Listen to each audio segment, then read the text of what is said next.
मित्रांनो, मी founder and CEO Viraj excellence community centre Pune. आज मी बाहेर होतो, तर आपण आज लॅपटॉप घेऊन बाहेर होतो. तर ट्रेडिंग सेटअपच लागतो प्रत्येक वेळेस, असं काही नाही. त्यामुळे उगाच ट्रेडिंग सेटअप घ्यायच्या नादाला लागू नका. आधी पैसे कमवा आणि मग करा.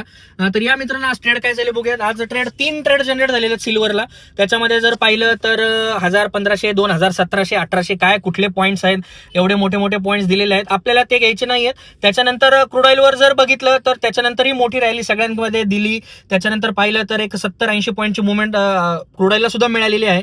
जर बघितलं तर लॉट साईज सुद्धा आपली 12 होती. आज आपण जे काय ट्रेड केले ते चांगल्या पद्धतीने ट्रेड झाले आणि जे सांगितलेलं आहे त्याच्या पद्धतीने जर काम केलं तर कमी पैशामध्ये चांगलं ट्रेडिंग जनरेट करता येतं आणि at the end of the year आपल्याला चांगला प्रॉफिट लॉस स्टेटमेंट बनवता येतं. हे महत्वाचं आहे. आणि परत एकदा सांगतो, हॅशटॅग नो महागडे courses, no software selling, no indicator selling. कुठल्याही क्लासला जायच्या आधी त्यांचे प्रॉफिट लॉस स्टेटमेंट मागून घ्या, त्यांचे नंबर्स मागून घ्या, तरच क्लासला जावा. भेटूयात पुढच्या भागात. बाय.